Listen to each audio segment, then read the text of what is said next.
Hello everybody, welcome back. I'm MrRedClaw. Welcome back to an episode of Formula 1 2021 My Team Career, this time for the Australian Grand Prix. But before we get into it, why not head down below, like and subscribe, it does help out a lot, and let's get right into it.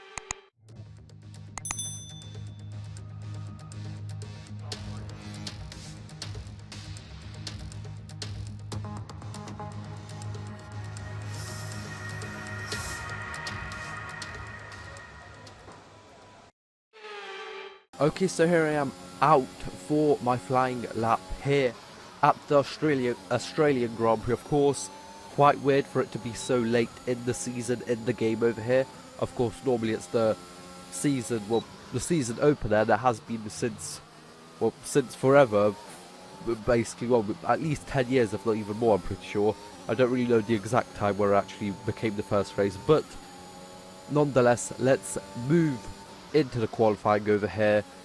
We are actually going to get another 10 place grid penalty like we did in the last race, as I had to change. I can't really remember what part I had to change, but I had to change it because it was already running quite low, about high, I guess, about 75%, so I had to replace it to actually be able to finish this race after, because it would have probably just broken and I would have just had to DNF somewhere. But we are doing quite well. I really shouldn't really be doing qualifying because it's not going to really change too much. I'm still going to start last, maybe not last. It depends on others if anyone else gets a penalty which is more than me and they actually fall back behind me. But I guess we are going to see, so the last corner of Albert Park over here onto the main straight, DRS activated, about half a second up. So we crossed the line. It's actually P18. I guess we're going to see where it actually is after the penalties get applied. But it's Lewis on pole from Verstappen from Bottas. Really close qualifying from all of them. But I guess we're going to see what we can do during the race, see if we can get any points or anything. So let's get right into the race. It's race day here in Melbourne as we continue with what could shape up to be one of the best Australian Grand Prix.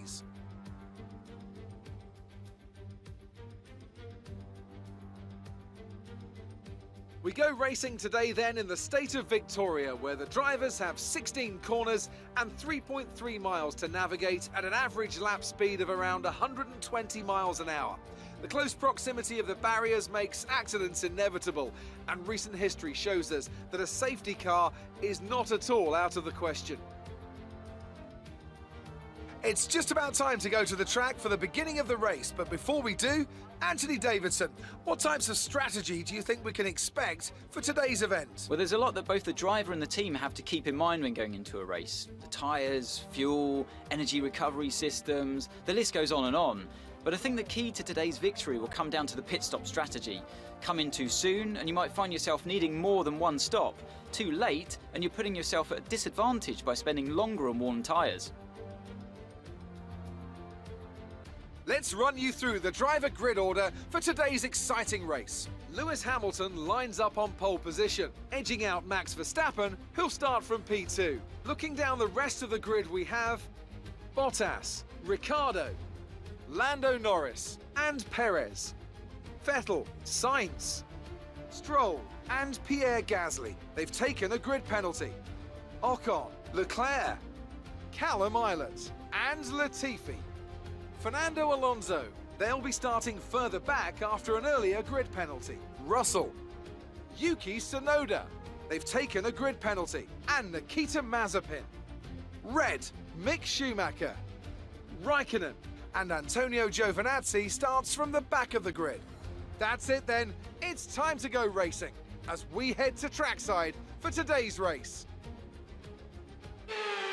Okay, so here we are, actually pretty sure started in P19, so we actually lost a place with that as others get penalties as well.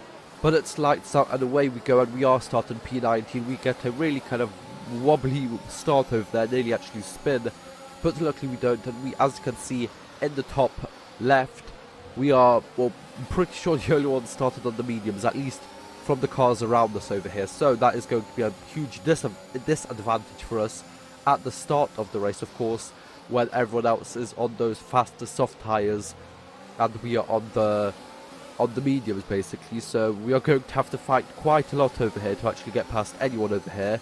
We are going to get past Giovinazzi over there, actually quite a cool move over there. Pretty proud of it. We are actually going to finish it off into the next turn over here. And we move on to lap 3 when DRS is of course activated. Now we actually skip forward all the way up to lap 8 when the soft tyres actually kind of started to wear off. We were basically just in a DRS drain for all of those laps, but finally on lap 8 we get a good run out of the first kind of 2 corners, and we actually do get past Mazepin, as we can see over here. Really good move, darting down the inside and moving up to P19. Now where we started, of course, we did drop back at the start of the race, and as you can see, yellow flags behind us, and as you can see, that is the Haas of Mazepin. He's going to get a spin over here. Not really sure why the AI just go full throttle sometimes, just halfway through a corner. You wouldn't do that. It would be kind of nice to see them actually spin like more naturally, just going on the power too fast, but not just going full throttle. That kind of makes no sense. But on to lap 10, we get past Mick Schumacher quite easily with the help of DRS and ERS and the slipstream, of course, as well. As you can see from Mick's view over here, he did have DRS as well, but I was a lot closer to him than he was to Russell ahead. Talking about Russell, he pits at the end of lap 10, and we move on to lap 11, just behind Latifi and our teammate Callum Ilott. And Latifi does pit in the next lap. Now on these medium tyres, I'm doing a 2-stop. I should have kind of said that at the start, as we go past a lot of people who are pitting as well, so move up to P12. But that's not going to keep, we're not going to stay in P12 for too long, as we get a bad exit out of there. And Lance Stroll in the Aston Martin is just going to get around the outside of us. That is, you know you have a slow car when cars get past you over there. So we move on to lap 12, our teammate in the pits, and we move up to P11. So as I was saying, basically, yeah, huge disaster for us, as Lance Stroll retires from the race, some sort of engine problem, as we can see over here. But what I was saying, on these medium tyres, I did a 2-stop, and the first stop was meant to be from lap 12 to lap 18, so that's kind of like the first kind of pit, the laps basically where we had to pit in, and it kind of frightened me that most people on the softs were actually basically being able to stay out until like lap 11, 12. I thought that they would kind of drop off at like around lap 7 or something, and they'd have to do a 2-stop as well. But as you saw, that wasn't the case. Nicholas Latifi went in on, I'm pretty sure it was lap 11, and I'm just coming in a couple laps later on to the medium tyres, and Latifi is on the mediums as well, and George Russell is actually on the hards over there with our teammate Callum Ilott just ahead of us in P15 on the mediums as well. We are going to have slightly newer mediums, but it's only by like a lap or 2 or even like 3 at max. But we're going to get past the same place where Lance Stroll got past us. We are going to get past our teammate Callum Ilott over here. It kind of really sucks for Lance Stroll. He was having quite a good race over there, and as soon as he got past us, he just kind of, well, basically DNF'd some sort of problem with the engine over there. As we move on to lap 15, and this is where I was feeling really good off this corner over here. Just super fast off it, and as you can see, we just absolutely go past Latifi. I don't think we really needed DRS over there to get past them, as we were just so fast. As we move towards the end of lap 15 over here, and we are going to close in on George Russell over here with ERS, DRS and the slipstream. We dive down the inside of turn 1, just barely avoid dipping too much wheels on the grass over there. We managed to get past, kicking up some dirt behind us, but we do manage to get past and actually away from Latifi and Russell over there, as our teammate Callum Ilott, the same place as the Lance Stroll. I'm not really sure what's going on with the cars on that corner over there. Another engine problem, this time for our teammate, as I said. And of course I did say that we were doing a 2-stop. Honestly, if there wasn't the rule in Formula 1 that you have to use at least 2 sets of different tyre compounds during a dry race, I definitely could have gone to the end on these mediums over here. But of course, there is a rule that you have to use at least 2 different tyre compounds in a dry race. So, of course, we have to switch. We could either switch to the hards, which would have just made no sense, or, as I did over here, we switched to the softs, and now we're going to see if you can hunt down that pack of basically the 2 Alphas and the 2 Williams, if I can hunt them down. But first, of course, I need to get past Mick Schumacher over here, miles ahead of Mazepin, who I'm pretty sure had, well, of course, that spin, and then I'm pretty sure some other problems over there, as he was really slow throughout this entire race. But we do manage to get past Mick in a really nice move over here, as you can see from the kind of broadcast camera over here. Managed to get past him really easily, and these softs, and of course the car being so light at the end of the race, because well, of course there's less fuel, a lot less fuel in the car now than there was at the beginning on the mediums as well. This car feels, it basically feels like a Mercedes compared to these cars around me over here. Maybe not quite a Mercedes, but really, really fast around here on these mediums as we dive down the inside of Raikkonen over there on the mediums. As you can see from Raikkonen's point of view over here, just basically no chance for him to defend or do anything.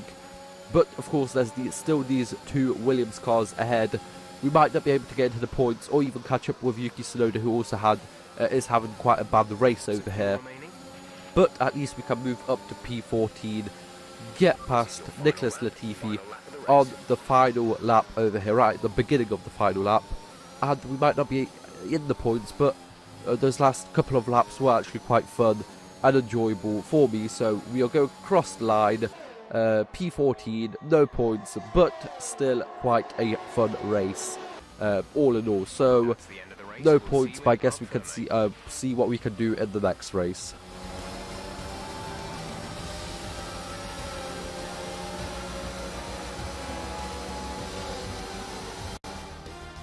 That's a spectacular victory then, and with it, the championship is secure.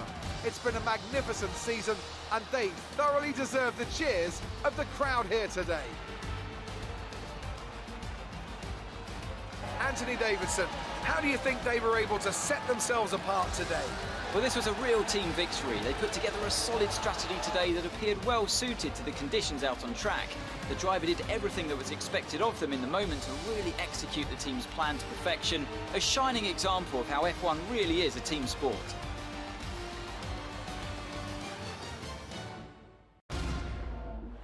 After an excellent performance at the Grand Prix, I'm sure there'll be plenty of celebrations tonight amongst the Mercedes team, and they certainly deserve it.